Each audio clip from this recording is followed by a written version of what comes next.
what's up? This is Chris Dyer, and you're listening to Catholic versus Other.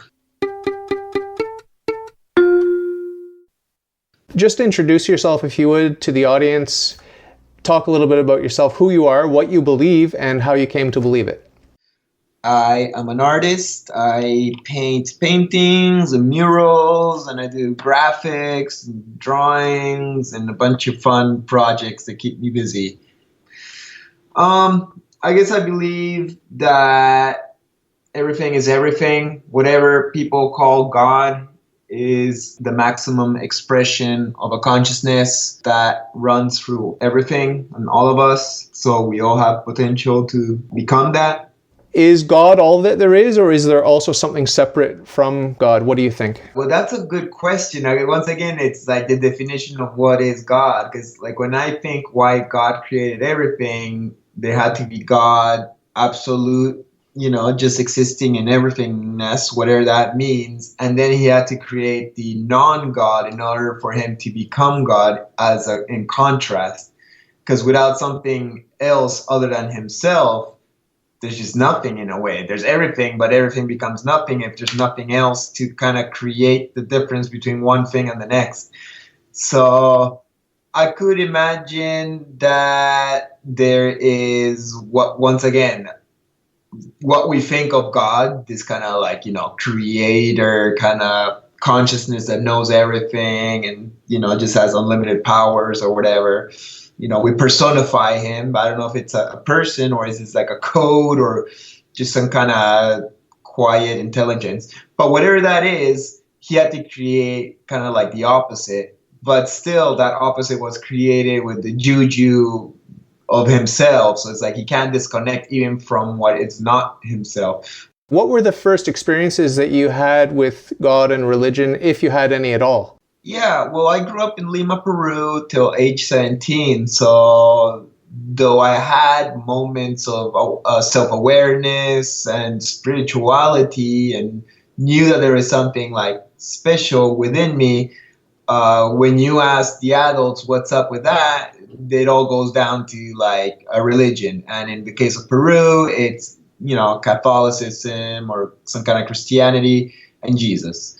So I went with it, so I, throughout most of my childhood and teen years, I would go to church every Sunday and I try to make it good with what I was told God was about. The funny part is that I had good intentions, like I wanted to be down with God and be a good person, and I'm going to church every Sunday, even though my parents weren't going. But then I'm doing bad things on the side. I was part of the street gang and I was like, a drunken person. And so going to church and hearing somebody speak wasn't that experiential, spiritual kind of living that really made me want to be good other than intention. Because if you're still doing bad things on the side, then it's just all like theory. So once I moved to Canada, I kept on, my Catholic path because it's all I knew on a way to connect with that. But it wasn't until I went out tree planting that I was like age 21.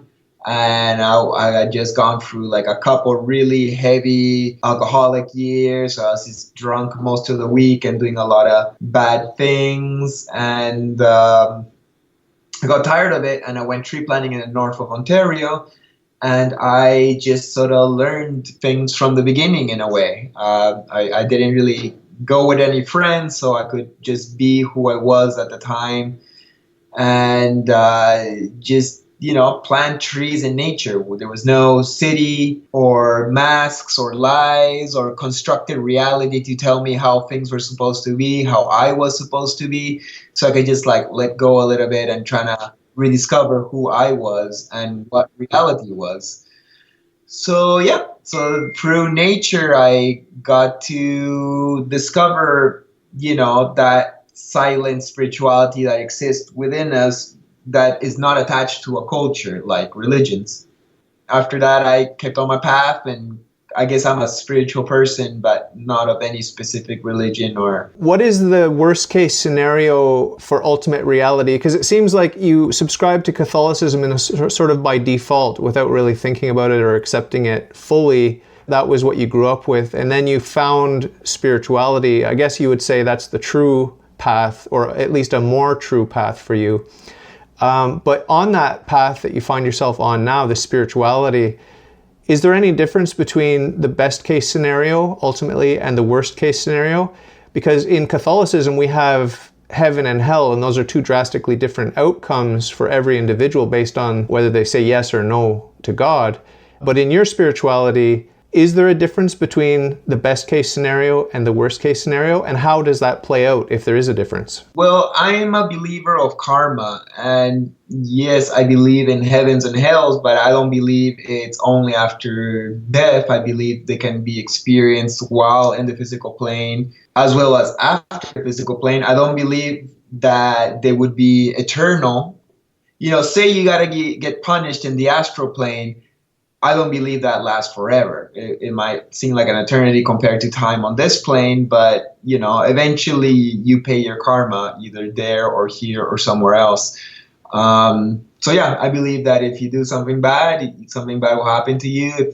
But I also believe that if you do a bunch of good stuff, you still got to come back to planet Earth to get good stuff happen to you.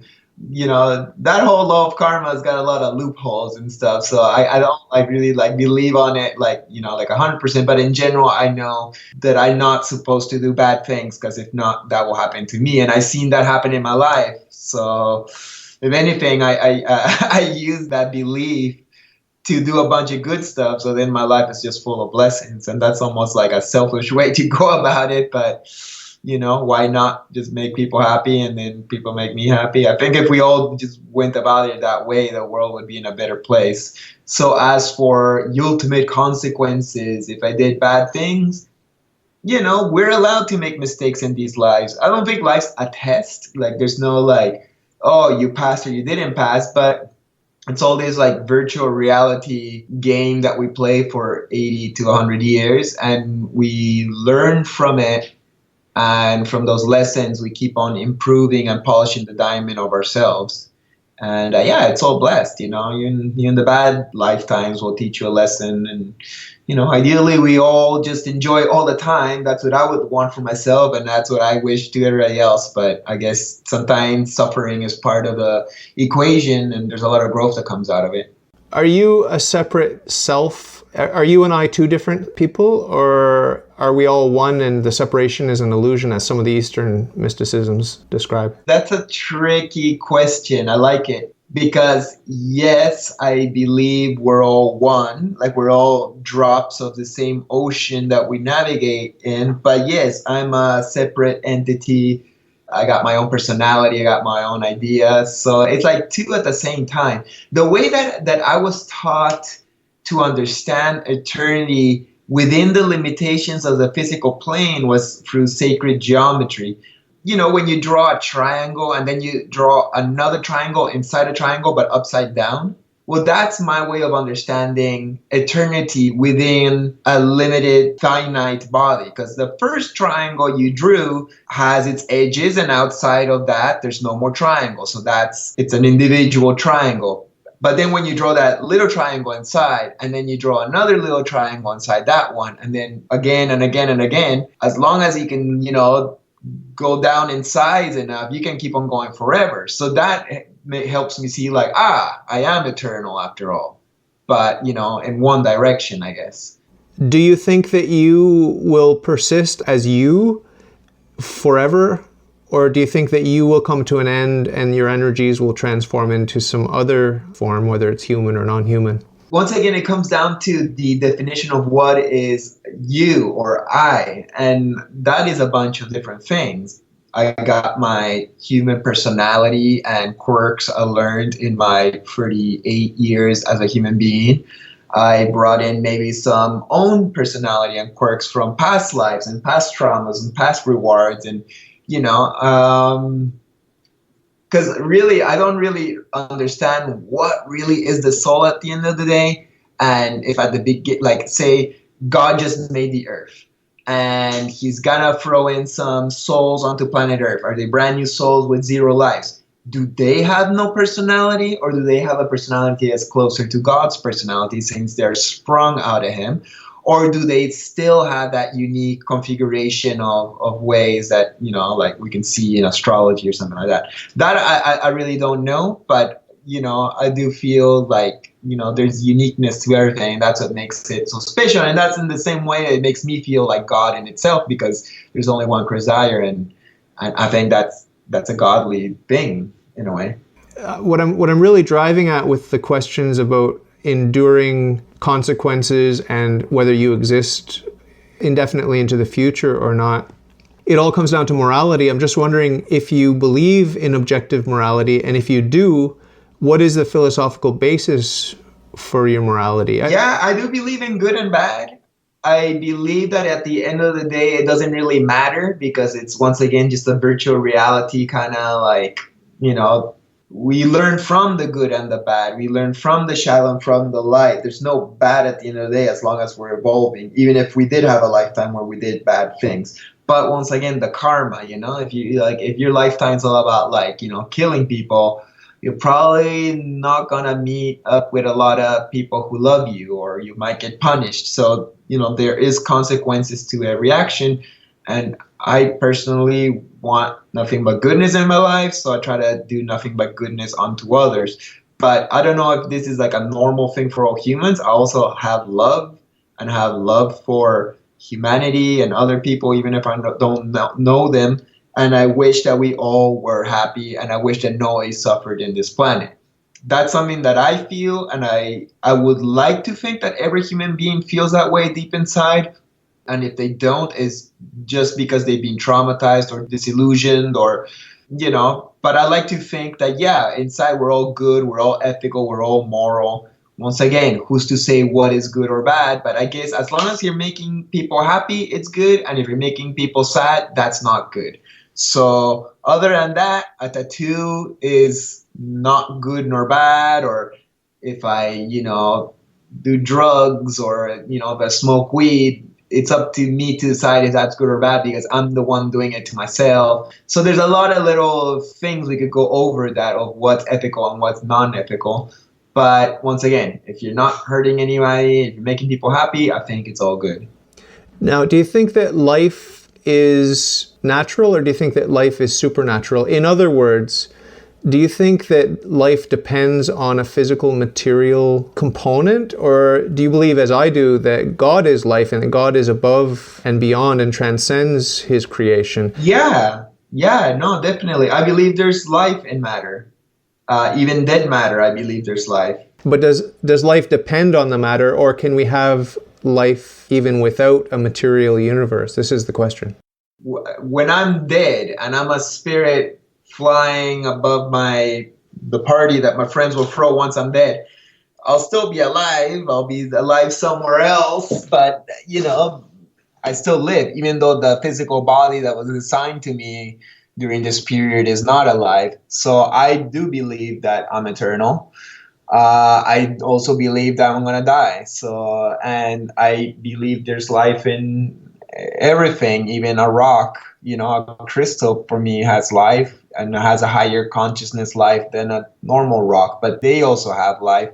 It may be very a dense, slow vibration to be a rock, but there is something in there as everything else. Like what makes matter apparently is vacuum. And so it's just like a code. So if a code's making everything, everything is alive through it.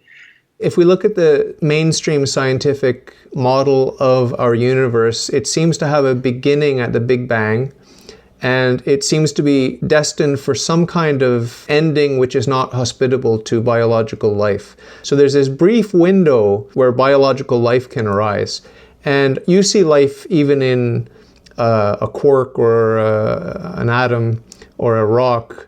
So how do you see that?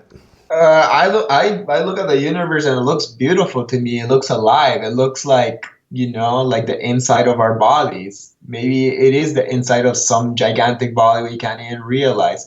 The whole Big Bang thing, I'm not saying it didn't happen, because there seems to be physical evidence that something sprung from something else. But nobody knows what was before that explosion. Everybody's like, oh, there was nothing and there was something. It's like, well, how you weren't there before. You can see something happen, but you don't know what it exploded from. Maybe it was a pimple. I don't know. Like, so there's a lot of things that I just don't know, and I accept them as they is, and I just view life through my own set of beliefs. You're comfortable with a physical universe that's infinite in both directions, that has no beginning and has no end, and things are just transforming and moving. Are you comfortable philosophically with that? Yeah. I'm not. I don't see why not. Just because I'm finite doesn't mean everybody else in the universe has to be finite. Well, there's the argument that I draw on when I'm arguing with atheists. I'm not saying you're an atheist, but I can use the same argument, which is the second law of thermodynamics and entropy. Basically, things tend to disorder spontaneously. So there's a movement in our universe towards disorder, always, in net. Really? Yeah. Who says that? This is the second law of thermodynamics. There's a principle of conservation of energy and matter that means that things can only transform. But when you combine that principle with the second law of thermodynamics, you end up with a picture where there's no biological life possible. That idea proves that there is a beginning of the universe because there's only a finite amount of time that would accomplish this pending heat death. And so therefore there cannot be infinite time behind us. I've never really looked into that theory and what's going to happen to you. The universe has just so much time that it like by the time it destroys or heats up, we won't even be physical beings anymore. It won't matter that if my body got too hot, because by then I won't need a physical body. By then I'll have Christ consciousness, hopefully. Or we all will. Like, Jesus is not the only one. Buddha wasn't the only one. They're just trying to be like, dude, it's possible. I can do it. Now all of you do it, and then we ascend to like a level where we're just enjoying, and the universe can heat up and cold and whatever else it wants to do, and we'll be chilling because we're on a different vibe. When it comes to like the universe is bound to destroy itself, well, yeah, I guess things change, but from my observation, it seems like at least this planet flowered in a very beautiful, harmonious, intelligent way. Like, so when you look at nature shows, I cannot believe my eyes when I see all these creatures that evolved into being so intelligently designed. You know, just the fact that we all grew eyes and learned how to see because that's what we needed to do. It's so also magical, even if we put it in scientific terms. It seems to me like the world is beautifully designed, and the only one destroying it is us dummy humans who can't like get out of our immature ways. But yeah, no, I observe as everything very beautifully done, and my art is just a way to reflect that love towards that. Do you believe that your actions are free and that you're not constrained by the past and that you can make choices that really are free? The way I see reality is that every action I do creates a different parallel dimension. I think there's like endless parallel dimensions right now where I took different choices and Chris is doing something else based on that. I think you mentioned earlier in our interview something about happiness, and in my worldview, that's the entire point, is true and lasting happiness. That's the point of all philosophy, is that we can find out what is the good life and that we can make choices to live the good life and to have the most happiness possible. Is that compatible with your way of seeing everything? Yeah, and I'm surprised there would be one human being on planet Earth that would not be compatible with that philosophy. It's really not that complicated, this whole human being thing. You know, we all need food to eat, shelter to not be cold, clothes, and and that's why I like Canada, because Canada tries its best to us. So everybody at least got their basics. You know, I like to think at least that that's what Canada wants. Everybody's got their food, everybody's got their winter jacket, everybody's got their, spot to sleep. Everyone should be rendered what's due to them. This is the idea of justice. The ancient Greeks talked about the same thing, justice, giving people what's due to them and giving God what's due to him, which is true worship. So is justice achieved or not? Do the good guys get rewarded and do the bad guys finally pay? Are the accounts reckoned, or is there an imbalance there? When something goes wrong today in the news and you see that there's an injustice, is that putting a black mark forever on your beautiful canvas? Or is that black mark beautiful because it adds contrast? Or how do you view the whole idea of justice? Well, I feel right now humanity in general is in an unjust situation because the people who've had power for a long time kind of created a system where we're the ones who gotta like work super hard to barely survive, while they just kind of like chill back and take advantage of us. That seems to be like something that's been going on for most of the modern history. Like, we're talking about thousands of years. So in general, we've all been in an unjust situation. But once again, I'm talking about a couple thousand years, and what happened before that. Maybe things were just back in the day, like 10,000 years ago, when like, I don't know, pyramids and, the ancient cultures of the world who had more wisdom, or maybe were at a different level of consciousness and vibration, maybe they knew what's up and how to treat each other with respect. Like, we know how to do that, but because of these, some people call them aliens, maybe, I'm not going to get into that topics, but the people in power seem to like have less love. Maybe it's time to just chill out and be nice and share and be wise. The wisdom exists, and we're just not embracing it. Do you think that life has peaked in the past and that it's reached the apex of what's possible in the potential dimensions that you talked about, all the possibilities branching off simultaneously from every point in time for infinity? Do you think we've peaked at some point in terms of life achieving the high watermark of what's possible? No. I think there's always more. I think there's more for us. I think there's more for like any animal, I guess. I do believe in the theory of evolution. I don't see why all of a sudden nature would be like, okay, we're good enough now and let's just leave everything as it is. No, I think there's always ways to keep on improving each other, especially if the humans turn to be this horrible thing on planet Earth that's just like wiping out everybody else. Maybe nature will turn toxic towards us to like clean out the epidemic of humans that's killing the planet. I don't know. I wouldn't want that because I'm a human, but if nature has an intelligence and it keeps on evolving, maybe that could happen. And if that's what happens, I guess it's meant to be because we brought it upon ourselves. And if I die, well, I don't really die because we're just spirits and something else will happen later, and etc.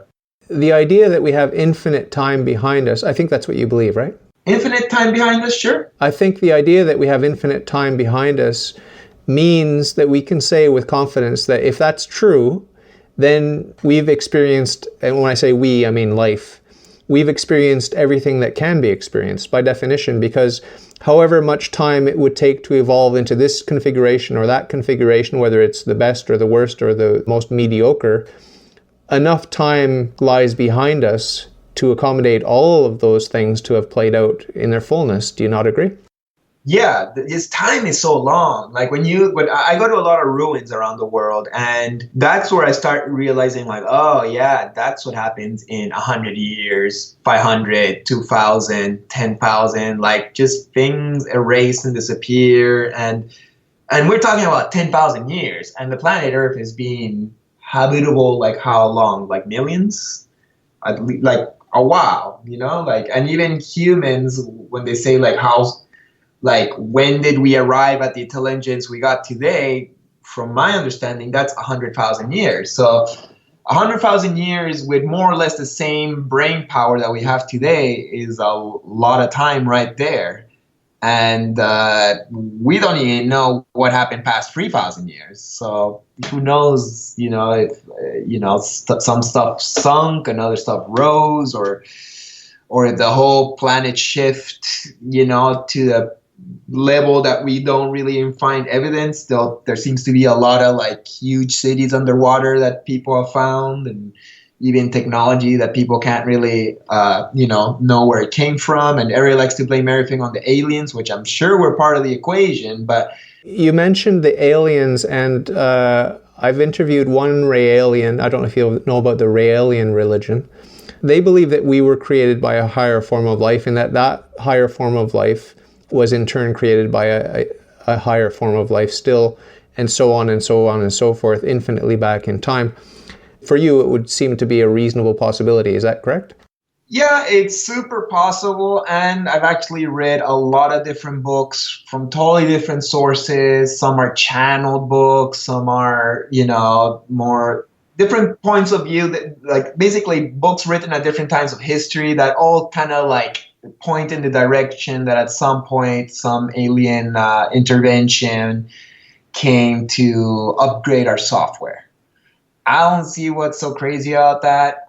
I know it seems like totally possible, and not only once, but maybe it happened many times, and we're just like a Mod Podge of DNA strands that either fell on the earth or were injected into us or that were like tampered to improve us to become better slaves at some point. And really, like, I'm not gonna put like my hands in the fires for none of those theories, as much as I wouldn't put my hands in the fire for no scientific theory. But if that was the case, I wouldn't be like super shocked. I'd be like, okay, cool. Or I guess like 10,000 years ago, one of the many billions of alien intelligence out there in the world ended up on our planet, juiced us up, and now we're like half smart.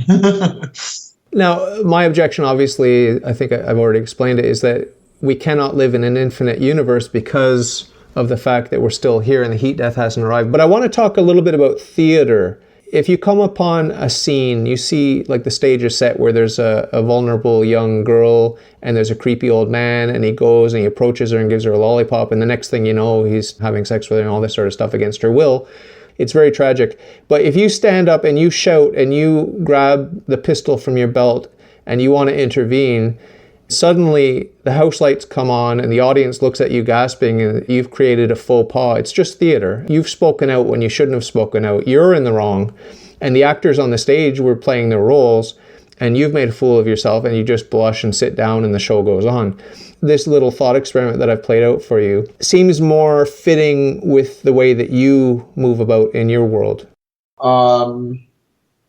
Like, I don't think life's like the life that we live is a joke and that anybody should suffer. I think I said that before. I don't want anybody suffering either of hunger or rape. It might be a game, but it looks really real to me. If I cut my finger right now, it's gonna hurt, and so I'm not dismissing the physical side of me. I'm in the physical world right now, and what happens here matters to me. It definitely would. Like, if my plane crashed, I wouldn't be stoked as much as I still believe in, like, well, I'm eternal. This will last a second and then next life. And no, I got attachments to my life, to the people I met, who probably I'll meet later on again in some other shape. But, it still matters to me, like, what happens here. I care about humans and I want no one to suffer. So, yeah, if an old guy is going to be out there raping a chick, I probably wouldn't shoot him, but I would intervene. I'd be like, yo, don't do that, dude. And if he doesn't stop, then I'd have to like use my kung fu moves, but hopefully I don't have to. So I'm actually not even like against, violence, I guess, in this case, if it comes down to eliminating a higher pain, like a rape. So it's all about putting the karma on the balance. Like, now, what about, I want to talk a little bit about Buddhism. Have you encountered any Buddhists, or have you spent time learning about what they teach? Yeah, I've traveled Asia a couple times. I was in Nepal last October, and then in Bali. So yeah, I definitely hang out with enough Buddhists and I've read a few books also about Buddhism. The last book I read while I was in Nepal was Buddhism for Dudes. Just to remind myself what Buddhism was about, and I'm like, oh yeah, I like Buddhism mostly. And why are you not a Buddhist? Like, what's preventing you from accepting all of their teachings and embracing the religion or the worldview? Because I'm not one thing. I'm many things. I can't just be like, oh, this box is sort of cool. I can fit in it. So here's where I'm gonna stay. I'm just like, yeah, I'm down with the Buddha. Cool guy, came down to teach us some wisdom, and I honor that as much as I honor Jesus or Muhammad or anybody else. And I observe Buddhism not as a religion, though, because they're not getting into explaining anything. They're not saying like if there's a God or not a God, or they're just saying like life's a tough situation. There's suffering. Let's find out what to do to eliminate the suffering, because we all just want to be happy. So really, it's really just like a practice. It's like, okay, like we all want to be happy. what do we do to eliminate suffering? It's like, okay, you let go of like all your wants and you meditate and control your mind, and then you become, higher. So I can dig that for sure. Like, and I do things that Buddhists would do without calling myself a Buddhist. I don't really have to call myself anything to just be me. You seem to think that you can view religion like a buffet, and I can taste a bit of this, and this is good, and that's good for me, and this is good for me, and I'm just wandering around this buffet, and everything's beautiful and delicious and healthy and good for me. And then there's also that stuff that doesn't taste good now. But I have a radically different view where I have found my box, and I fit into my box, and I choose my box, and I'm standing firmly with Christ and Christianity, that he is the Son of God, he is the Jewish Messiah, he will come again, and he's the way, the truth, and the life. And anyone that contradicts that is my ideological enemy, even though I love them and I pray for them and I hope they come to the fullness of the truth. And I think they have a lot to teach me, and they could be holier than I am. And they probably are holier than I am. But you seem to have a different take on things, where Jesus is neither the Jewish Messiah. I don't know what Messiah means, really. Like, for me, I'll tell you what Jesus is for me. For me, Jesus is a dude who, had good juju, as a few people have. I feel some people, like, even though we're all the same soul, I feel some people come with a little bit extra, software. Like, even the newer kids who coming into planet Earth today have better software than the generation of my parents. It can be clearly seen. So maybe Jesus was a dude with like a better software, and he worked hard to go and get out there and get his enlightenment. He, went to India. There's like books. I don't know what's true. Once again, you can never know what's true or not. But a lot of people say that in order for him to become enlightened, he went out there and searched a lot of masters and learned from the masters, and then he became a master. So I see Jesus as a master, someone who, got to the Christ consciousness. But to say that he's the only one who can do that, if anything, he was trying to say, like, no, as I have done, you will also do these things and more. So I think he's just one of those people like Buddha and Muhammad and etc., who are not like the one and only forever and ever. And when somebody else cool comes, like, it has to be him. It's like, no, they're us, they're us who made it what we could make. There's lots of people who've been enlightened, like, it's all about like reading the books that talk about them, but not everybody gets super famous or has huge religion springing out of them. I don't know, but at the end of the day, they're all beliefs. So I'm not saying I own the truth as much as I don't believe you do neither, and I hope I'm not being disrespectful there. No, the truth doesn't depend on me. I depend on the truth, and I admit that I'm fallible. I could be wrong. I may belong to a false religion. That's a possibility. Obviously, I don't think that I'm wrong about Jesus Christ and Christianity. If I thought I were wrong, I would leave. I would abandon Christianity. Do you think that God is a Trinity? I like Freeze. I was born the 3rd of March, and Trinity is a thing that, like, tickles me nicely in my life.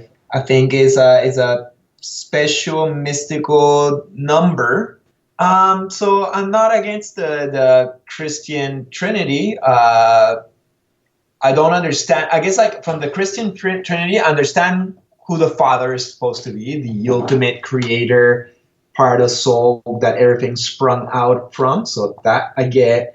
And the Son is, I guess, like, Jesus. But then again, we're all sons of God too. And maybe he got to enlightenment before us. So then he's closer to God, but we all can do it too.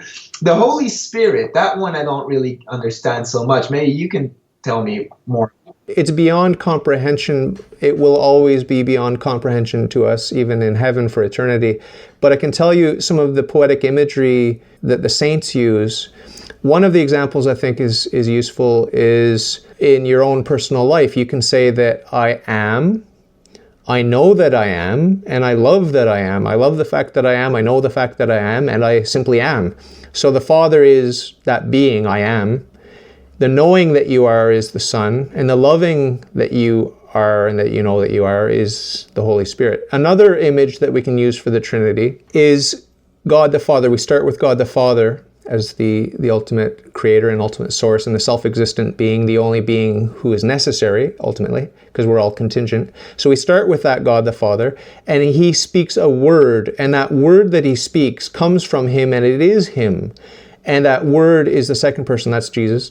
And that breath that carries that word is the Holy Spirit. And all of the root words for breath and spirit etymologically go back to the same source word. They're connected in our languages, typically.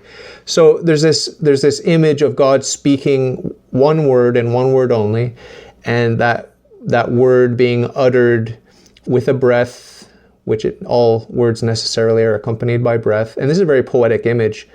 The reality of it obviously will surpass all of these images and these analogies where we try to grasp the mystery of God.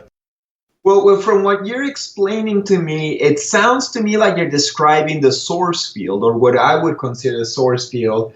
And for me, it's like God is the messenger, or the gun, or something shooting at it, or like, what's a better analogy?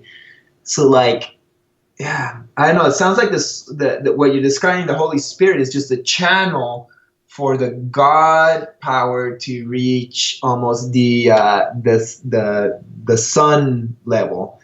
It's almost like the conduit or the ether or that invisible net that connects us all and transports the vibrations or whatever you want to call it. So yeah, I don't fully understand what the Holy Ghost is, because as you said, it's this like untellable thing, but really none of us can really explain really what enlightenment is, or what a source field. Like, these are things that are invisible or not even measurable through science, so we're sort of like stuck with just like metaphors. So it's really hard to really be certain on anything on that respect. But from what you tell me, sounds fine with me. The Trinity, I'm down with the Trinity. Like, sounds cool to me. I'm it's just different words for the same thing at the end of the day. And that's not like I'm going around picking like the religions like a buffet. Is that what that religion called an apple, that religion called a tomato? I just want to grab it and eat it, and it tastes delicious in my mouth. For 25 years as an adult, I was atheist. But when I converted back to God, I was compelled in my very soul to worship God, to praise that God. Just like when you meet the love of your life, a beautiful woman, and you just want to give yourself to her and you want to tell her how beautiful she is. She doesn't need you telling her that, but you're compelled to do that. So I'm wondering, in your life, how do you worship, and do you feel the need to worship, and are you satisfied with the modes of worship that you've discovered so far? Worship. Wow. Worship is a tricky word. It's like you're bowing down to something bigger than you. Yeah, everything's bigger than me. A lot of things are smaller than me too.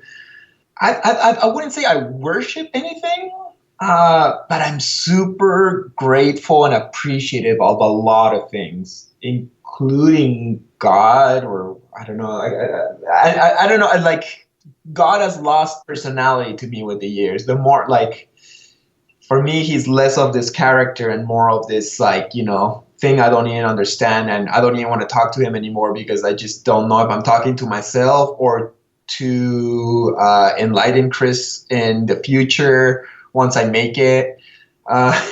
So I'm in a really big I don't know about that one. Do you think there's a possibility of false religion leading you down a bad path? Oh, I do not want to judge or put down anybody's paths. But there seems like there's some paths, or maybe even interpretation of good paths, that lead people down a path of hate and us against them. Well, that's what I don't like about religion. It's very much like, oh, well, I'm right and he's wrong, so that means I got the right to like do something against him. And that is against my personal beliefs of what's right and wrong, and I wish that wouldn't happen. Usually near the end of my interview, I ask my guests if they have any questions about my worldview, about Catholicism. I think you were raised with it, so you know a lot already. But there might be questions you have since I converted, and you knew me before my conversion. Any questions at all? It could be a trivial question, or it could be something heavy and existential. Any questions you have for me? How come so many like priests end up like raping children? God is ultimately in control, and he's allowing evil because he can bring good out of it. But he's given dominion to Satan over this world. And a famous statement by Pope Paul VI. He said, the smoke of Satan has entered into the Vatican. There is an infiltration in the church, and Satan hates the church and he's attacking the church. And a lot of people entered the church to destroy the church. There are Freemasons who infiltrated the church, all with the set goal of destroying the church from within. And there are people within the church that just treat it like a job. They may not be explicit Satanists or communists, but they just saw it like a job.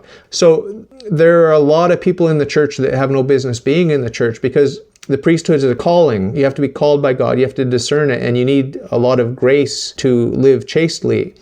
So that's why there's perversion in the church, because we're sinners, we live in a fallen world, and people aren't discerning properly before they go into the priesthood. I like the new Pope. Sounds like he doesn't like that whole like raping situation. He seems like he's okay with the idea that there's other intelligent races on planets other than our own. He's open to the possibility. Several of the latest popes have been.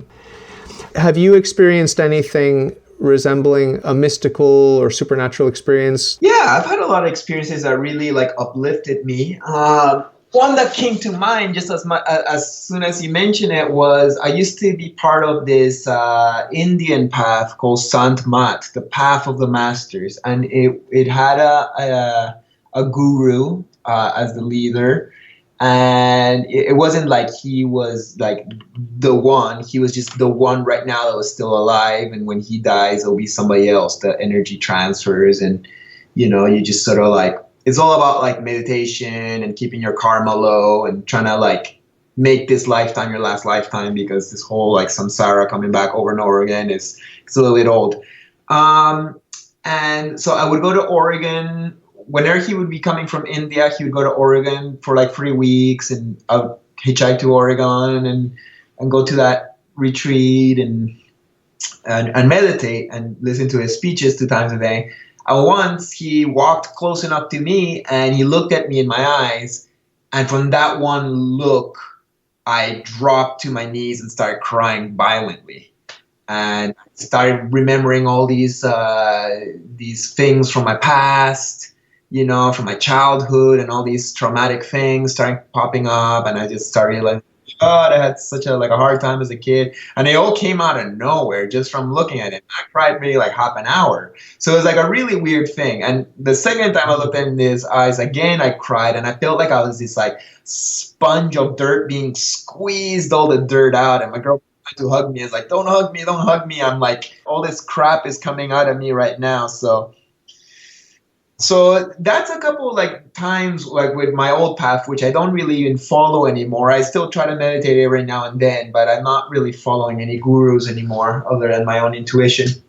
I also, these days I'm more, once again, I'm not going to say I'm off the path of ayahuasca, but these days I started doing ayahuasca in the jungle of Peru, the country I'm from. And I've had some really great sessions, and and you can just be like, oh well, it's a psychedelic, it's chemicals being put in your brain, your DMT is released, so of course you're going to see a lot of trippy stuff. And yeah, I see my trippy stuff, but then the messages I get are really personal and are very like divine, and most times I don't even really trip or hallucinate. It's like a psychological situation. So when you have like a psychological session that comes from the chemicals in a plant, and it seems like you just hanged out with a person who just healed you, it becomes like a really like, whoa, like what is nature made out of kind of situation. So yeah, that's more recent. So just as a final wrap up, what would you say to anyone that's listening? I think everything's going to be okay at the end of it. I think it's all about perspective. Maybe my perspective is wrong. Maybe I do not hold absolute truth. But if that perspective allows me to have a better attitude towards it all, about all the crap that we got to go through as humans, then it's not a bad thing.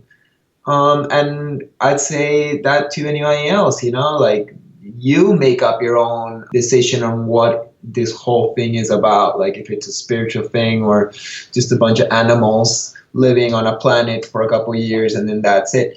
It's up to you. I like to see things from a higher perspective, because then like it bums me out less. And it's like, oh shit, it's bad on planet Earth. But that's got to happen for people to wake up and make it better. So maybe let's just accept it, but not to the point where I'm like, oh, well, then I'm not gonna like, contribute to the good side. No, I will also try to contribute to the good side because I believe that it's not that it doesn't matter, but I know that everything is meant to be, and I have a better acceptance of it. So then it becomes less of a bummer because I got that tool. So yeah, I don't know if that tool makes me right or wrong, but that's how I roll, and I live a fairly happy life because of it. And again, I believe life is what you create from it. So if you're living life from a point where you believes, can make you unhappy, then you're going to create an unhappy life. But if your beliefs allow you to create anything at all, like that's my belief, I think I'm unlimited on what I could manifest for myself, to some degree. And there's where I got to be like, well, don't manifest too much or you'll never have time to go to sleep. So yeah, you got power. Everybody's got power. It's in your hands, and just do it. That's what I'd say. If you like your worldview, if you think it's swell, if you got some questions, ask me and I'll tell. All you got to do is ask. All you got to do is ask.